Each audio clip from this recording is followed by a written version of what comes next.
In the history of Egypt, it seems very clear that the most ambitious king or pharaoh is definitely Necho II.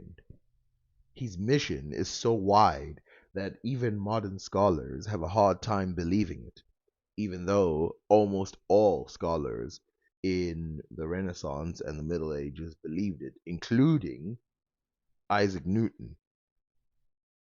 The hard thing to believe about this is this mission that he made around Africa. But before we talk about that, let's talk about something. See, there were two theories about Africa, and one of the reasons why people didn't believe he went around Africa is because some people didn't believe that Africa was surrounded by an ocean. Even the Romans and the Greeks had theories that Africa was attached to Asia when you got to the bottom, and that this place called Antarctica, which Antarctica meaning the opposite of the Arctic, anti-Arctic, was another place connected to Africa and also connected to Asia. Meaning, if that was real, then it was impossible to travel to Africa. But Pharaoh Necho, as we know, actually did this. But did he do it without stopping?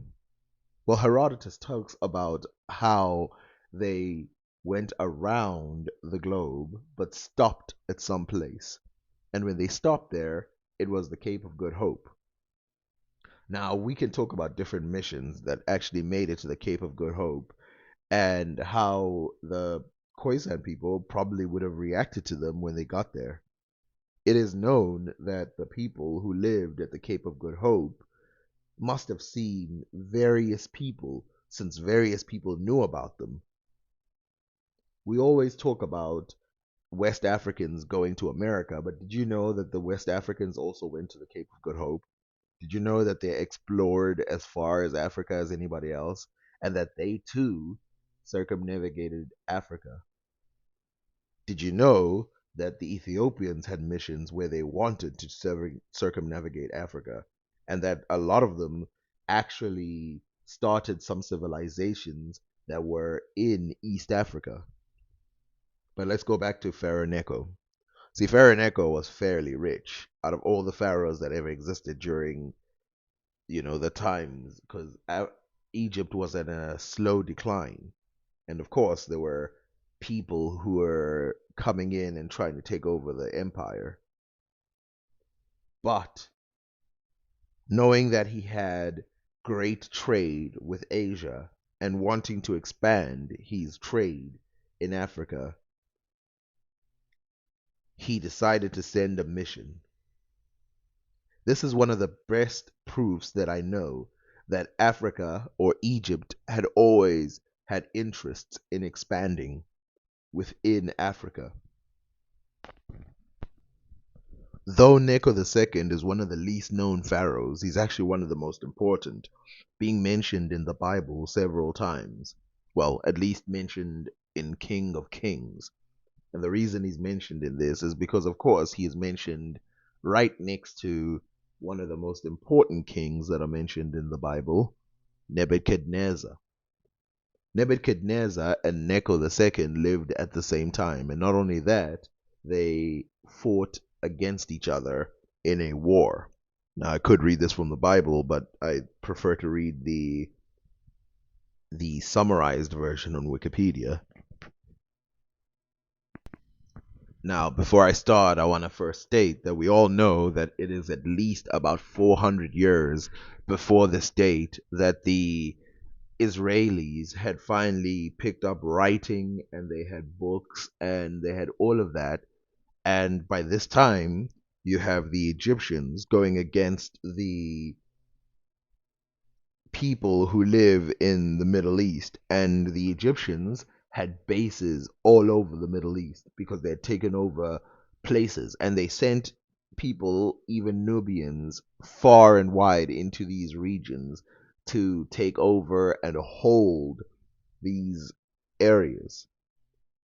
As we read, the Battle of Carchemish was fought around 605 BC between the armies of Egypt allied with the remnants of the army of the former Assyrian Empire against the armies of Babylonia, allied with the Medes and Scythians.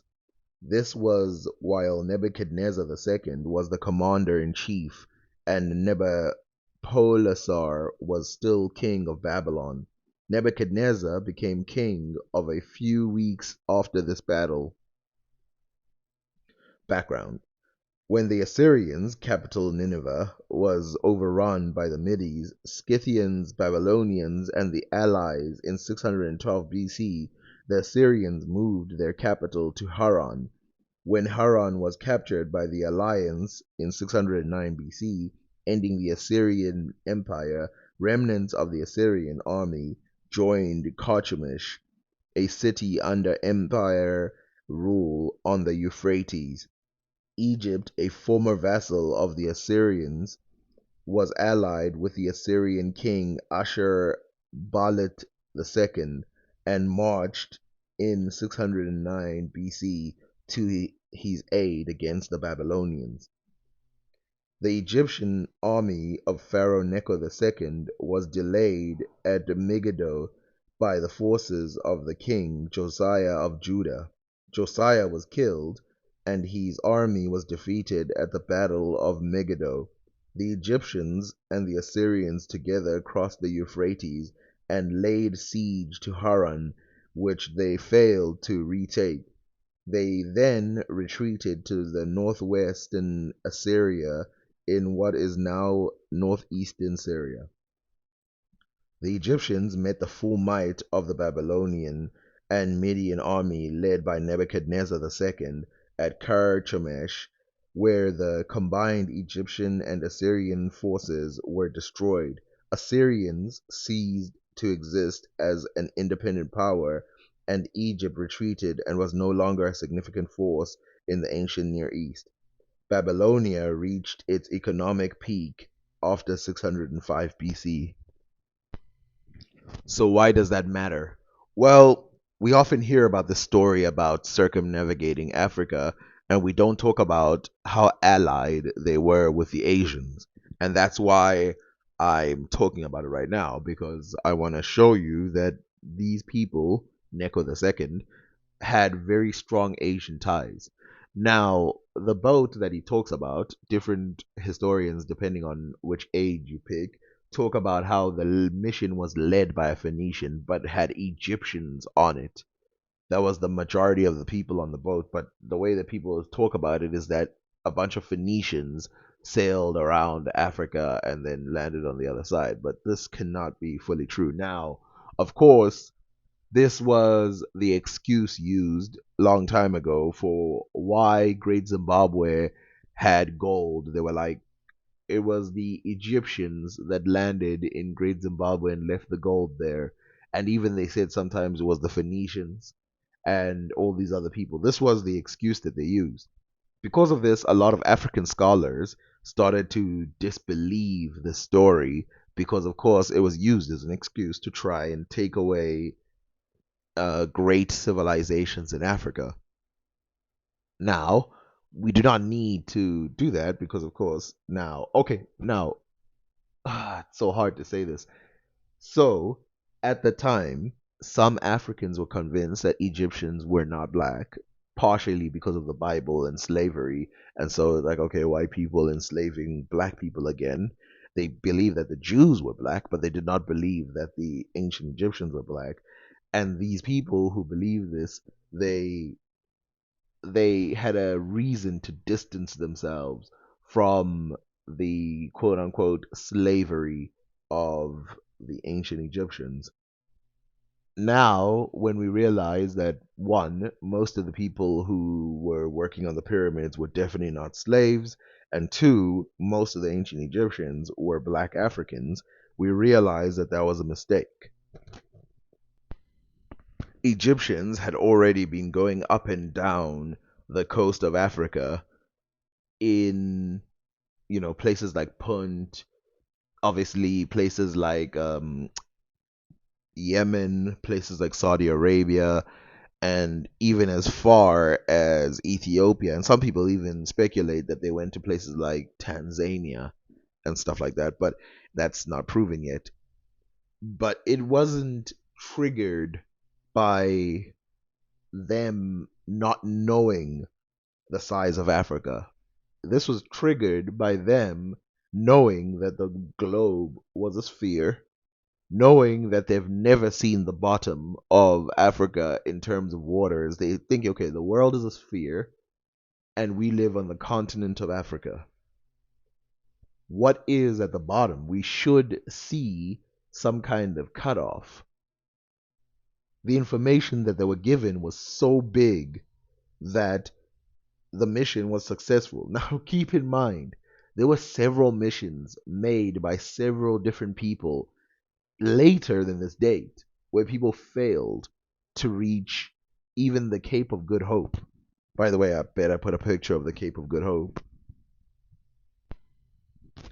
Now, of course, as I see, okay, so that's the Cape of Good Hope, and you can see there that several tribes made their way there prior to the date of the ancient Egyptians using the Phoenicians. So you can see they're starting from the Red Sea. So by Egypt, starting by the Red Sea, they go around, and you can't get out of the Red Sea by using the ocean without going through that little bridge between Yemen and the Horn of Africa.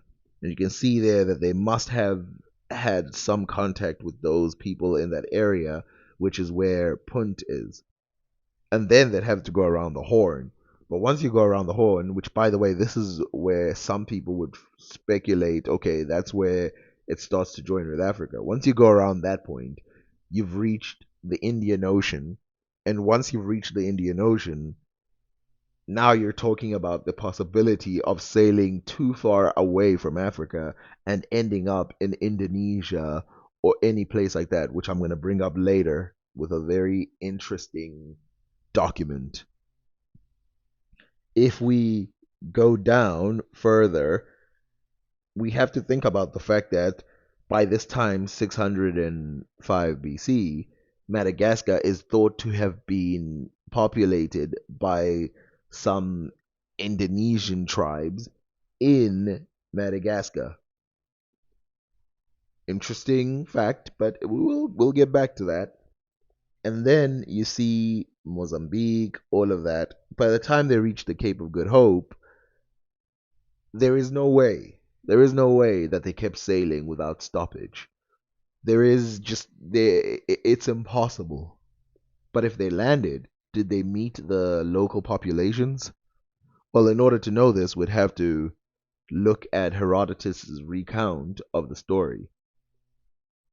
And then, of course, they have to go further up, go past West Africa, go past that giant bulge of West Africa, and then they land back in Libya. Now, the story is thought to be absolutely true because they describe some things scientifically accurate, like the sun appearing on the right, which is something you can't guess. You can't guess that the sun switches sides depending on which part of Africa you are. The Africans themselves, who have always lived in the western South Africa near the Cape of Good Hope, for some reason don't get any credit for actually being there for thousands of years. But let's carry on. Now, I'm fully aware that I've talked about this before and I've read this before, but we have to read it again because it's very important for to set up what I'm going to talk about afterwards. So you can see there, this is from Herodotus, Circumnavigation of Africa. Digging the canal leading from the Nile to the Arabian Gulf sent certain Phoenicians in ships with orders to sail back through the Pillars of Hercules. The Pillars of Hercules are those pillars that are, one is in Europe and one is in North Africa, into the Northern Sea. And so to return to Egypt, the Phoenicians accordingly, setting out from the Red Sea, navigated the Southern Sea, When autumn came, they went ashore and sowed the land by whatever part of Libya they happened to be sailing, and waited for harvest. Then, having reaped the corn, they put to sea again. So, what we're seeing here is that they landed in Africa at some point, and then they stayed there long enough to get provisions and stuff like that, and then they moved. So it wasn't one long mission. They also stopped at some point, and this it's possible that that was the Cape of Good Hope, or maybe even closer. Then, having reaped the corn, they put to sea again. When 2 years had passed, in the third, having doubled the pillars of Hercules, they arrived in Egypt, and related what to me does not seem credible, but may to others, that as they sailed round Libya, they had the sun on their right hand, which, by the way, is accurate. It's correct. The part that he's like saying, "Oh, that doesn't seem right to me," is the fact that the sun was on their right hand. It seemed impossible at the time because it's not intuitive. Thus was Libya first known. Subsequently, the Carthaginians say that Libya is surrounded by water. Now remember, this was not obvious at the time. Now, I could read the rest, but there's no point because, of course, it's just about failed missions around Libya or Africa. The Xerxes and all of those, they tried to sail, but then they ended up in the Horn of Africa, like I said, and then they just gave up because the Horn of Africa, as you can see in the map, it makes it kind of looks intractable. It looks like there's no way you can go beyond this, but you can, and that's what happened.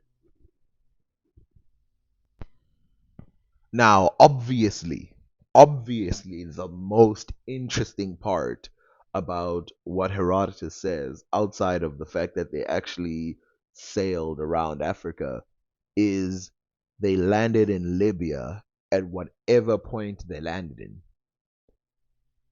Now, obviously, Africa at this point, we know, was full. So there is no point or place that they could have landed in Africa and not seen native people. But if these native people saw them, what was the encounter like? Because this was a history that was related to Herodotus, which obviously at the time the story became very popular, and you can see there even the Carthaginians know now because of this travel that Libya, you can just go around Libya, it's surrounded by water, which again I will say was not even believed after this date, after the Egyptians had done this. There were people who were speculating that Africa was connected to Asia and could not be traveled. So these people, there's a lot of evidence that they knew about what the hell they were talking about. This is not an Egyptian statue. It's actually one from Indonesia, and it's actually a very interesting one for several reasons. One, because by the time Vasco da Gama had traveled all the way, we're in the 1500s now, so this is 2,000 years after Necho II. We see Vasco da Gama for the first time in 2,000 years have a foreigner land in what is known as the Cape of Good Hope and then travel beyond that and go to Mozambique and then go on. Now, after Vasco da Gama had traveled, another person was sent by the Portuguese by the name of Alfonso de Albuquerque. His name was Alfonso de Albuquerque. Alfonso de Albuquerque, who was a Portuguese, had been traveling around Africa, and at this time, the Portuguese had basically taken some parts of India and they were looking around Asia, taking spots for themselves and trading with Malindi, trading with all these other places. Now, that's not the interesting part. The interesting part is that Alfonso de Albuquerque almost mentions well, it doesn't almost, he mentions something almost just like a throwaway line that is very interesting to me. Now, the reason why it's interesting to me is for a couple of reasons. One, I've been talking about how the Cape of Good Hope or the Swahili coast and any of these people have been trading with Africa. Now, evidence from Indonesia would be spectacular, but of course, Indonesia, even though they had writing and they had all kinds of things, a lot of that evidence is hard to come by. But the evidence comes from a very unusual place. It comes from Alfonso de Albuquerque.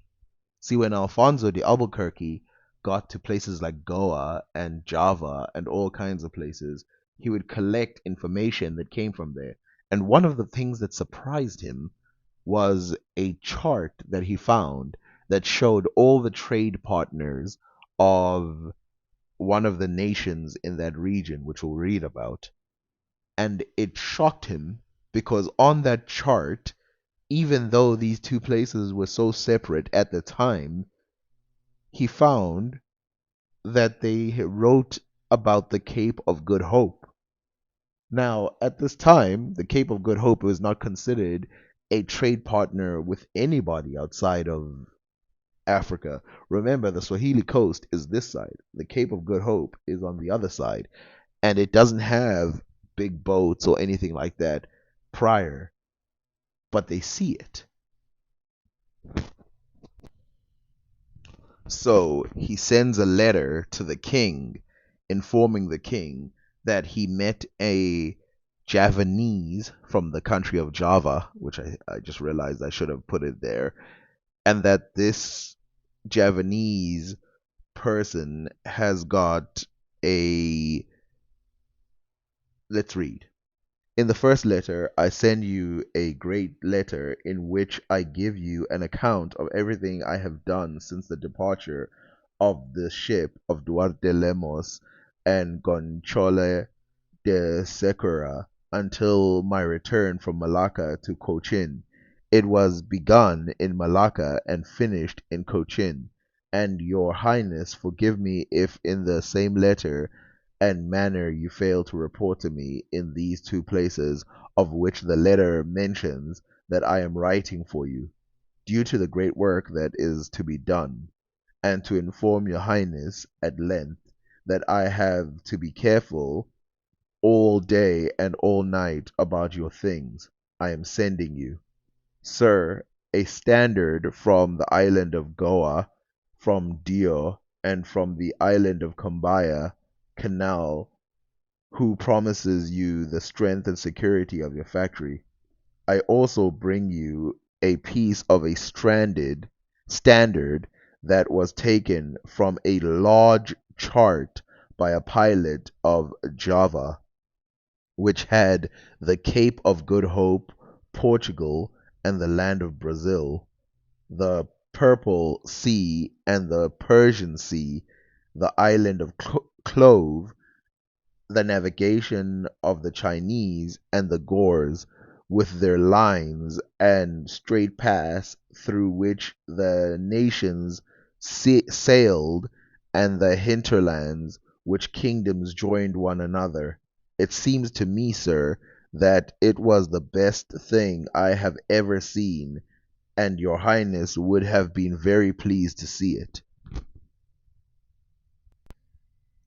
Had the names with the letter Java, and I brought Joa, who knew how to read and write, sending this piece to your Highness, which Francisco Rodriguez placed on the other, so that your Highness can truly see the Chinese come from where, and the Gores and your nations have no way of going make pair the islands of Clove and the gold mines Omdesam and the island of Java and Bum of walnut and apples and the land of the king of Siam, and Asi, the cape of the land of navigation of the Chinese, and Asi also to where it returns, and as from there to end they do not sail,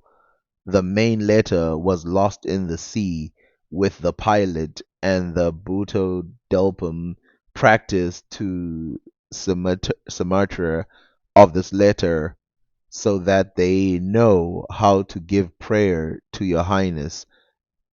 Have this piece of patent for something very certain and very well known, because it is the same navigation through which they come and go. Mulgally, the archpriest of the island that are called Selet, which lie between Java and Malacca, by letter from Albuquerque, future and servant of your highness, Alfonso Albuquerque, to the King of Kings. Now, something that this letter tells us, there's two things. One, it tells us about the navigation of the people from Java. Now, remember, this is the important part. There is no mention from Arabs, none, no mention of from Arabs of the Cape of Good Hope.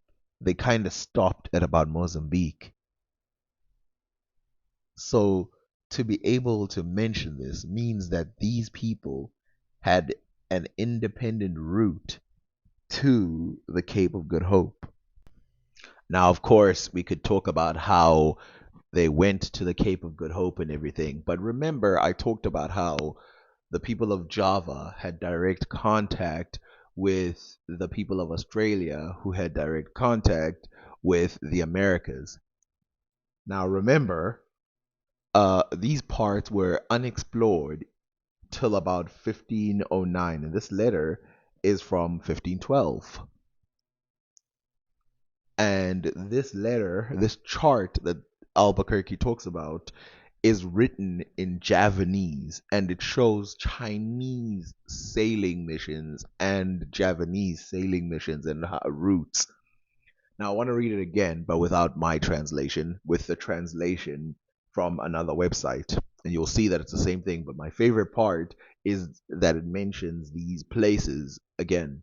So it says, a piece of chart taken from a large chart of a Javanese pilot containing the Cape of Good Hope, Portugal, and the land of Brazil, the Red Sea, and the Sea of Persia, the Clove Islands, Spice Islands, the navigation of the Chinese, and the Gores, with their rums and their direct routes followed by the ships and the hinterland, and how the kingdoms border on each other.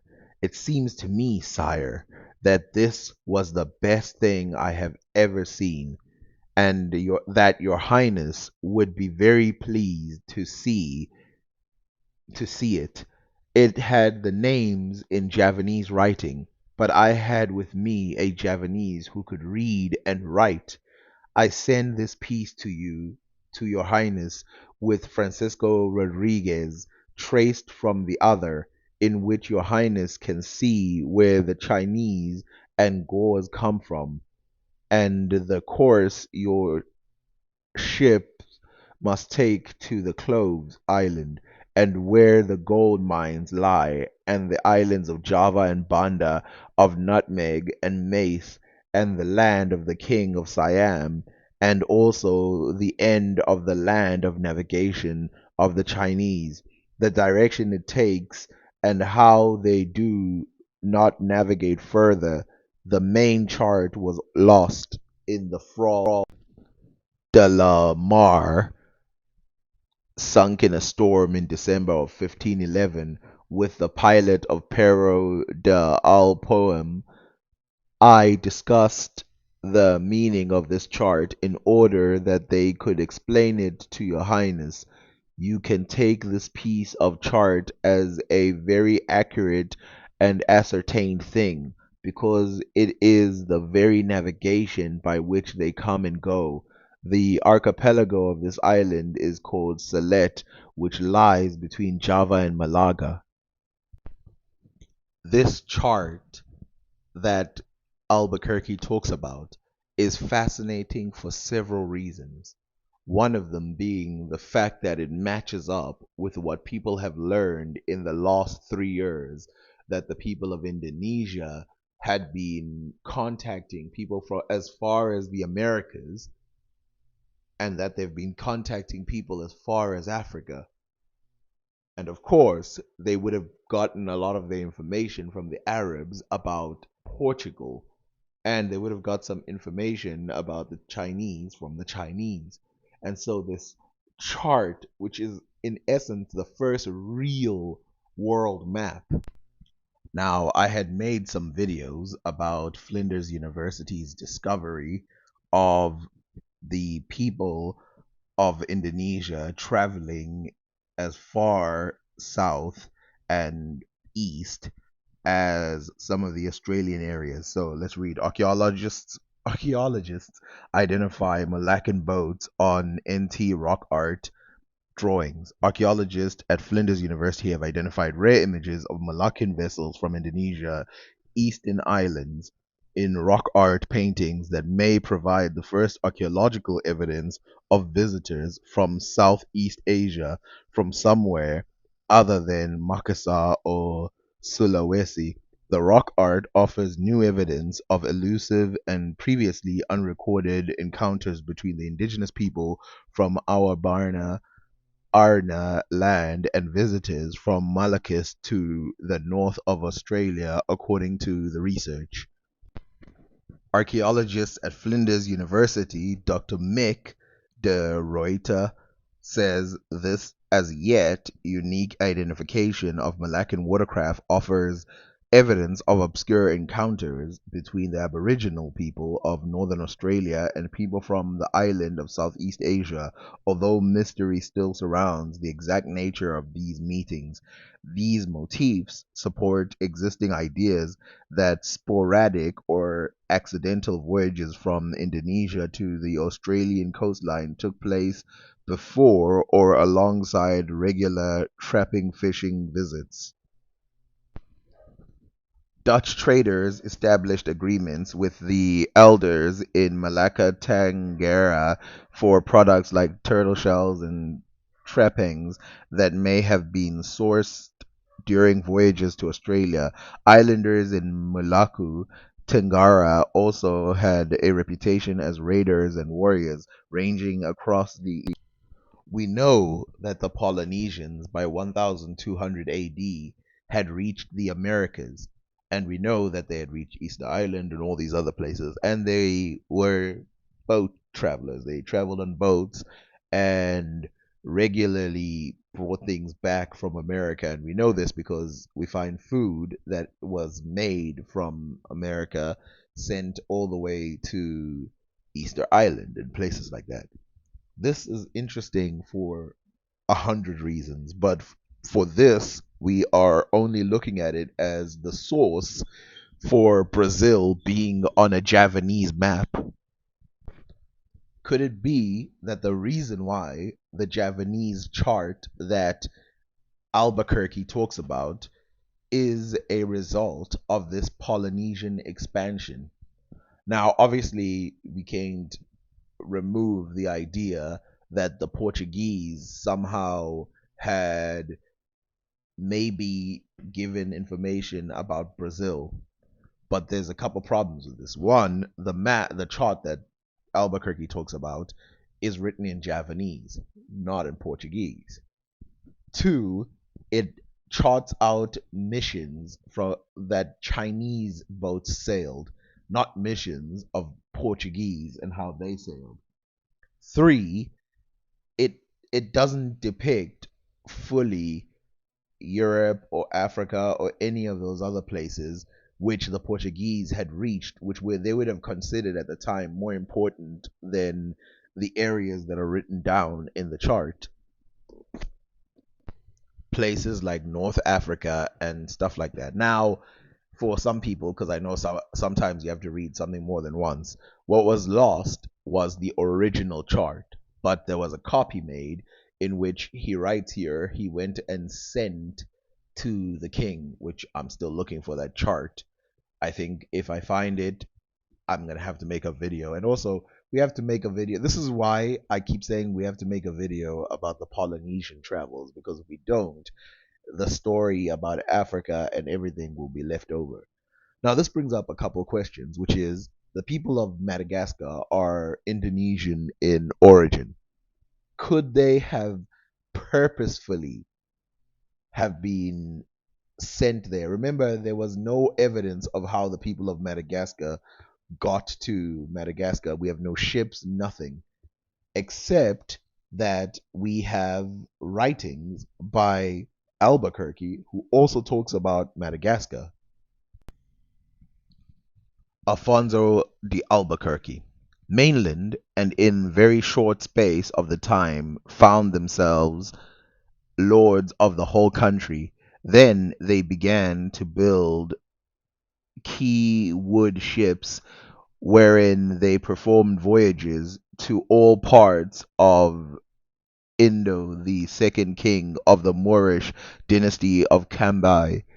They great the great conqueror sent certain ships to the coast of Melina. It and from that place they stood away to the Cape of Guaco, which is thingy, and from that place they hope intending so to make their way to these parts to Europe.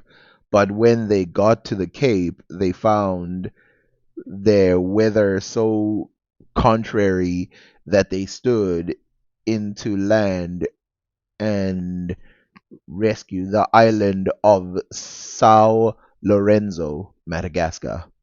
And as these ships were no longer seaworthy, they stayed in that island and colonized some of the harbors. And it is believed that the advent of these ships originated with the population of the Moors in Sao Lorenzo. And as this kingdom, Kambai, is plentiful supplied with all sorts of merchandise, there was a constant trade of ships to it from all parts of India. So the Moors in question, the word Moor here that's being used is Muslim, and they're talking about how the Muslims have basically been traveling this entire area. Remember, this is Alfonso, so we're talking about this is pre-European travel, and these people have been traveling, and they get there to Madagascar. Now, we need to go even further back than this, which of course, the person who we can rely on who goes further back than this is Marco Polo. Remember, Marco Polo, the older European who came down, well, he didn't come down these parts, who wrote about these parts that were given to him by other, in this case, Muslim and other people. He talked about Java, he talked about Africa, he talked about all these parts. So without the chart as well, we have a complete talk from back then of all of these lands that I'm talking about, except one. Of course, because of the ignorance of Marco Polo, he didn't know about Brazil.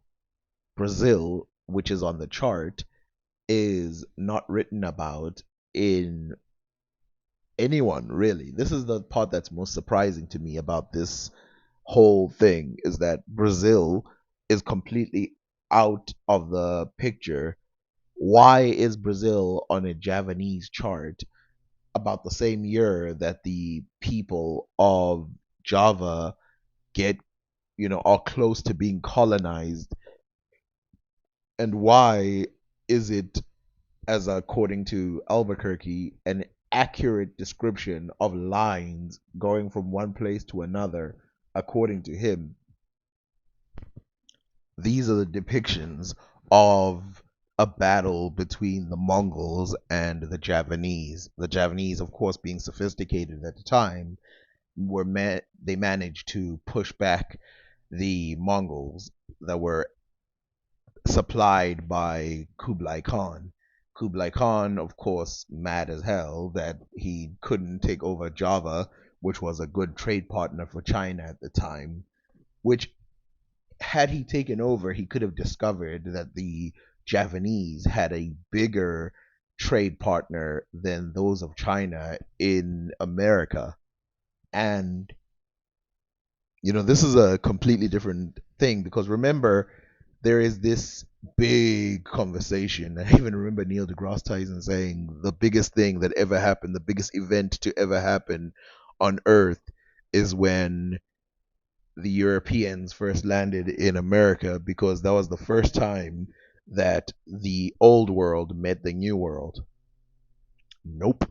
The old world and the new world had been connected forever,